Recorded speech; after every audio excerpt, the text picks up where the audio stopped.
Selamat datang di New Perspective.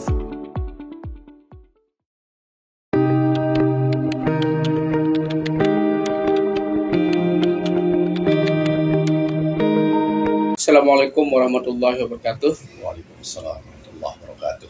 Bertemu kembali di acara New Perspective. Kali ini kita kedatangan tamu Bapak Dr. Ahsanul Halik. Beliau sekarang di Kadin Sosial. Selamat siang, Pak. Selamat siang. Assalamualaikum warahmatullahi wabarakatuh. Waalaikumsalam warahmatullahi wabarakatuh. Sehat, Pak, ya? Alhamdulillah sehat. Ini senang nih bertemu sama Dr. Fulham nih. Ya, kali ini kita akan mencoba membahas tentang persoalan-persoalan aktual di NTB, terutama terkait dengan persoalan isu kebencanaan. Kita tahu bahwa Indonesia termasuk NTB menjadi salah satu daerah yang seringkali menghadapi bencana ya. Kemarin kita menghadapi disaster, gempa bumi, kemudian ada banjir, ada COVID-19. Ini kita ingin menggali bagaimana cara pemerintah untuk mengatasi dampak dari bencana ini, baik dalam perspektif ekonomi, politik, ataupun kebudayaan. Bang Aga, kita ingin tahu nih bagaimana NTB bisa keluar dari persoalan-persoalan kebencanaan. Kita tahu kemarin persoalannya sangat berat, hampir 5.000 warga kita yang meninggal karena ada gempa bumi. Ini bagaimana pemerintah bisa menghandle ini? Ya, terima kasih. NTB dalam persoalan bencana memang menjadi salah satu daerah yang hampir semua jenis bencana ada. Kemudian Zulrohmi dilantik ketika baru saja gempa 2018 melanda Nusa Tenggara Barat dan hampir 7 kabupaten kota pada waktu itu menjadi daerah yang terdampak cukup parah. Dan yang paling parah itu seperti Lombok Timur, Lombok Utara, Lombok Barat, bahkan Kota Mataram, kemudian sampai di Sumba Besar. Terkait dengan persoalan ini, kita memang pemerintah Provinsi Nusa Tenggara Barat kemudian di bawah Zulrohmi melihat ini adalah sebuah persoalan besar, maka salah satu visi dari Zulrohmi adalah bagaimana mewujudkan NTB yang tangguh. Yang tangguh ini adalah ada kaitannya memang dengan kebencanaan. Lalu melihat persoalan ini, Zulrohmi menetapkan kebijakan-kebijakan. Salah satunya pada waktu itu adalah mempercepat proses rehabilitasi dan rekonstruksi. Pasca gempa. Karena kita harus membangun hampir 246.000 rumah dalam waktu yang cepat sesuai dengan kondisi masyarakat kita yang memang tidak diizinkan mendirikan hunian sementara pada waktu itu oleh pemerintah. Akhirnya ini bisa jalan dengan baik. Kemudian yang kedua, dari sisi bagaimana melakukan pemulihan terhadap situasi kondisi ekonomi Nusa Tenggara Barat yang tentu saja sangat terguncang juga dengan kondisi bencana gempa pada waktu itu. Maka kemudian Pak Gubernur mengambil langkah-langkah bagaimana dinas terkait seperti Dinas Perindustrian, Dinas Perdagangan, Dinas Koperasi melakukan pemberdayaan terhadap ekonomi masyarakat kita melalui penguatan IKM dan UKM yang ada di daerah. Tetapi kemudian perkuatan komunikasi dengan kabupaten kota juga dilakukan oleh Bapak Gubernur. Yang saya tahu kemudian Pak Gubernur selalu membagi tugas dengan Bu Wagub. Ya, Bu Wagub kemudian pada sisi bagaimana menuntaskan persoalan-persoalan yang terkait langsung dengan bencana, Pak Gubernur mengambil peran pada bagaimana sisi pemulihan ekonomi masyarakat kita atau bagaimana pemulihan ekonomi dari daerah kita. Ya. Dengan cara seperti ini kemudian Pak Gubernur juga melakukan pendekatan-pendekatan yang cukup intens, baik dengan pemerintah pusat, kemudian dengan NGO, bahkan kemudian dengan pihak swasta, dan yang paling utama adalah penguatan komunikasi dengan kabupaten kota, di mana Pak Gubernur sering turun tidak secara formal. Tidak secara formal. Nah, Bang Aka, ini menarik, saya kira sebenarnya bencana gempa bumi ini sesuatu yang umum ya di masyarakat kita. Saya lihat kalau istilah kita di Lombok itu kan boyot kali ya. Nah, ketika boyot ini datang, masyarakat kita dulu sangat gembira menyambut, dia ada yang ketawa begitu. Nah, dengan guncangan yang begitu besar gempa bumi kemarin, ini apa sebenarnya pendekatan lokal, ya, kearifan lokal yang bisa kita gali untuk mengantisipasi atau untuk memitigasi masyarakat kita. Mungkin eranya sudah berubah. Dulu mungkin masyarakat kita rumahnya dari bambu, dari kayu. Ketika gempa itu nggak terlalu berpengaruh begitu. Nah sekarang banyak rumah yang dari batu tetapi tidak kuat fondasinya, nih yang kemudian menjadi benar-benar bencana buat masyarakat kita. Ya, makasih. Karena kalau dilihat dari kearifan lokal, orang-orang tua kita dulu dia tahu mana daerah-daerah yang menjadi epicenter gempa. Maka dia tidak ada membangun rumah di tempat itu. Nah, kalau dia titik-titiknya itu mereka udah tahu. Maka dia membangun di tempat yang agak jauh dari titik gempa itu. Kayak di Lombok Utara kan, rumah adat itu tidak rusak sama sekali. Karena mereka memahami bahwa lokasi mereka itu adalah garis jalur gempa. Dan itu terjadi. Masyarakat adat di situ kemudian memperkuat bagaimana rumah adat mereka dipertahankan. Dan bahkan tidak saja rumah adatnya, sistem logistik mempertahankan diri ketika terjadi bencana, mereka sudah persiapkan dengan baik. Di sisi lain, saya dengar di Sembalun itu, saya pernah ikut turun juga di beberapa lokasi, kami tahu di mana angin yang kencang, kami tahu kemudian di mana bukit-bukit yang dulu sering longsor, maka kami tidak membangun rumah di situ, kata mereka. Dan itu peninggalan orang-orang tua kita.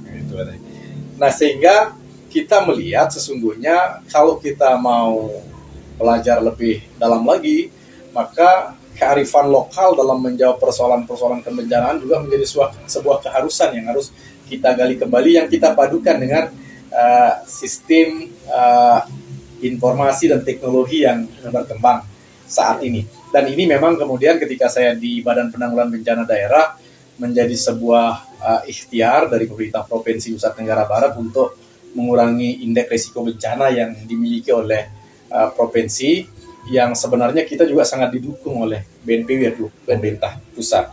Nah, yang paling utama sekarang adalah kalau kita bicara kearifan lokal, maka tokoh budaya, tokoh adat, bahkan tokoh masyarakat yang tidak kita anggap sebagai seorang yang memiliki pengetahuan cukup, ternyata dia tahu tentang sejarah-sejarah masa lalu kebencanaan di daerah ini harus diajak bicara.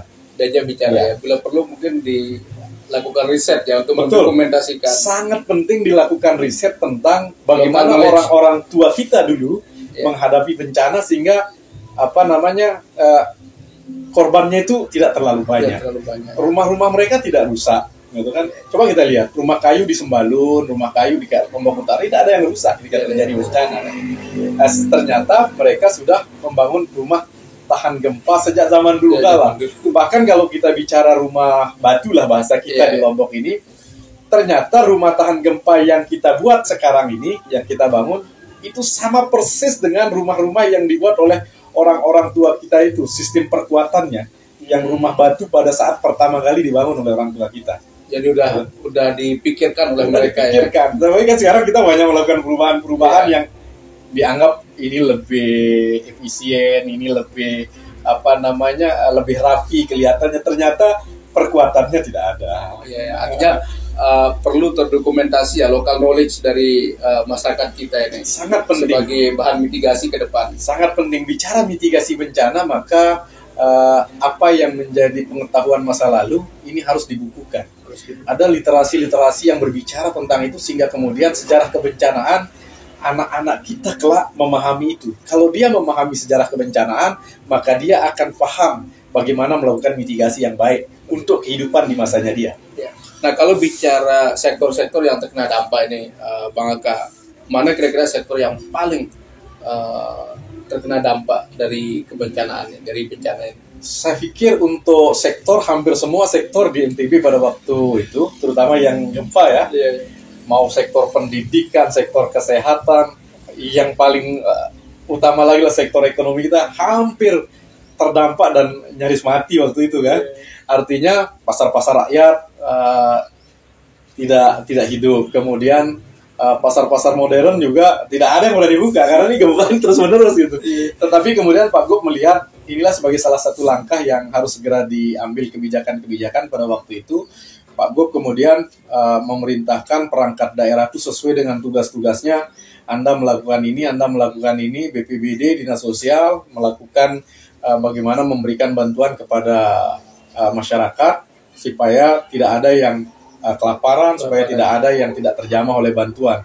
Perangkat daerah yang lain bergerak dengan sesuai dengan tugas pokok dan fungsinya, dan saya melihat Pak Gubernur, Ibu Wagub kemudian melakukan pendekatan dengan pemerintah pusat, dan ini kemudian bisa memulihkan situasi kondisi ekonomi kita, karena waktu itu hampir 7-8 triliun masuk uang ke NTB untuk pemulihan fisik. Dan ini baru fisik saja. Itu dari mana itu sumbernya? Dari pemerintah pusat melalui Badan Penanggulangan Bencana Daerah. Nah, kalau bicara pariwisata ini, bagaimana Pak? Sepertinya banyak juga turis-turis atau ya teman-teman yang sudah menginvest di sini, balik ke rumah takut kena gempa. Ya, pariwisata memang sampai hari ini sejak gempa belum terjadi pemulihan secara baik. Karena kita tahu setelah gempa ada COVID, ya. Senggigi nyaris sampai hari ini juga belum kembali normal. Kemudian beberapa lokasi pariwisata juga belum kembali normal. Tetapi syukurnya kemudian ada event-event internasional yang coba oleh Pak Gubernur ini didorong kuat. Dan ini upaya oleh pemerintah Provinsi Nusa Tenggara Barat saat ini mulai terlihat nampak. Tapi pada saat terjadi bencana gempa dan COVID awal-awalnya, ini memang menjadi sektor yang memiliki dampak yang sangat luar biasa dan nyaris mati di daerah ini, ya. Ya, bicara COVID ini, kalau kita lihat kan banyak sekali problem ya di masyarakat bawah ketika menerima bantuan, ya banyak yang tidak terdaftar begitu. Nah, bagaimana pemerintah NTB sendiri untuk benar-benar menyeleksi supaya bantuan ini tepat sasaran? Ya, ini yang menarik. Saya dibalikkan oleh Pak Gubernur dari BPBD kembali ke Dinas Sosial waktu itu karena ada terkait dengan persoalan data penerima bantuan JPS. Pak Gubernur kemudian mengatakan bagaimana supaya masyarakat ini tidak ribut, perbaikan data kita jalan, dan sektor-sektor yang lain tidak terganggu oleh situasi kondisi masyarakat, khususnya masyarakat miskin yang tidak mendapat bantuan. Maka langkah yang kita lakukan pada waktu itu adalah pertama memperkuat komunikasi dengan pemerintah kabupaten kota, bahkan kemudian kita langsung turun ke desa-desa. Saya mengambil kebijakan ketika dikembalikan oleh Pak Gubernur ke Dinas Sosial, saya minta kepala desa menentukan sendiri siapa penerima yang berhak untuk JPS, yang kemudian dikuatkan dengan surat pertanggungjawaban kepala desa bahwa dia memang bertanggung jawab bahwa data itu benar, dan tentu kita kemudian pemerintah provinsi melalui pekerja sosial yang ada di lapangan melakukan pendampingan. Data ini kemudian kita olah di provinsi, kita sandingkan dengan data terpadu kesejahteraan sosial yang dikeluarkan oleh Kementerian Sosial, maka ketemu dia mana yang dari data kesejahteraan sosial, mana yang tidak ada di DTKS tetapi orangnya betul-betul berhak untuk menerima bantuan. Nah, pada saat berikutnya kemudian orang yang berhak ini kita minta juga kepala desa memasukkannya di link atau di DTKS kita. Nah, ini kita kan sekarang pasca pemulihan. Ini sebelum kita berakhir ini, Bang Aka, kita tahu bahwa pemerintah berusaha keras untuk menghadirkan beberapa event internasional ya, termasuk MotoGP kemarin. Dan ini memiliki multi effect ya terhadap recovery ya, terutama dalam sektor ekonomi. Nah, kalau Bang akan melihat bagaimana dampak sebenarnya dari ya ada MotoGP, kemarin ada MXGP untuk ekonomi masyarakat kita, terutama untuk membangkitkan giroh pariwisata kita. Kalau sekarang mungkin secara langsung belum terlihat ya, artinya cepat ke masyarakat secara menyeluruh. Tetapi pada sektor-sektor tertentu seperti pariwisata ini mulai nampak. Kemudian bagaimana jumlah uang yang beredar di Provinsi Nusa Tenggara Barat menjadi lebih besar. Ini tentu pada suatu saat nanti akan memiliki efek positif bagi perkembangan daripada masyarakat kita juga. Artinya uang yang beredar di NTB ini pada saatnya kan akan sampai pada titik-titik di mana masyarakat kecil juga akan menikmatinya. Kalau kita mau mengatakan kenapa hari ini tidak ada, ya, memang tidak bisa.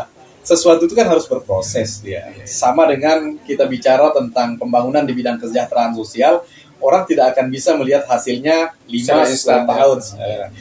Saya pikir kemudian MXGP, MotoGP, kalau kita mau mengatakan apa efeknya langsung terhadap masyarakat, jangan kita lihat hari ini.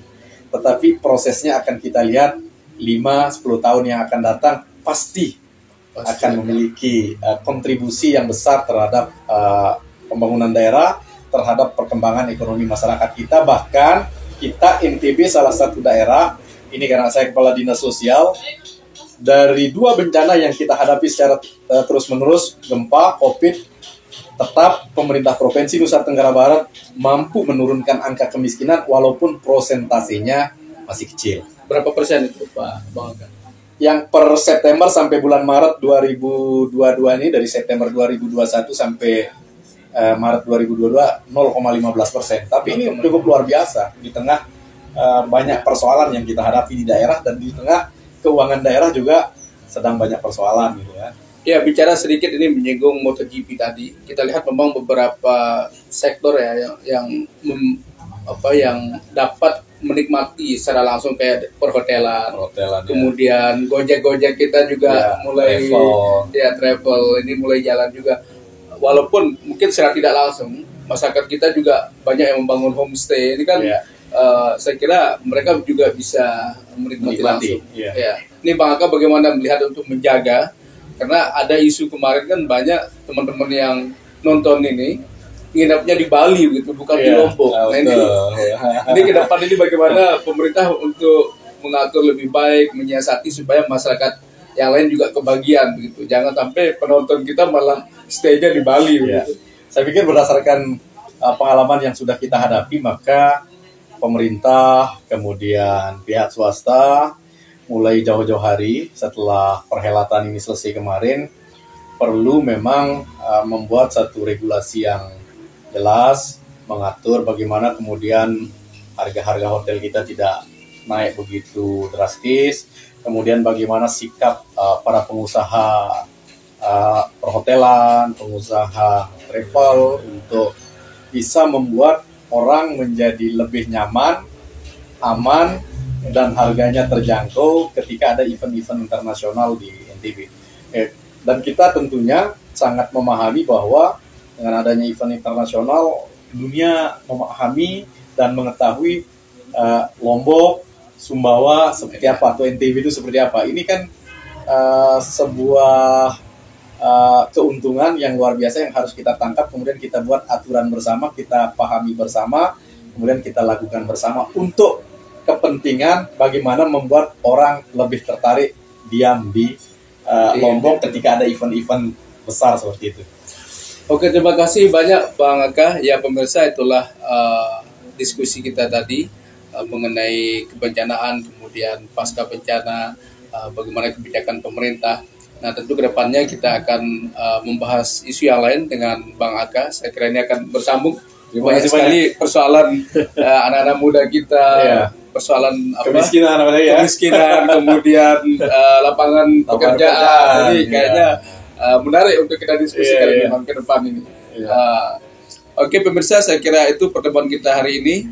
Sekian, Assalamualaikum warahmatullahi wabarakatuh. Waalaikumsalam warahmatullahi wabarakatuh. Terima kasih.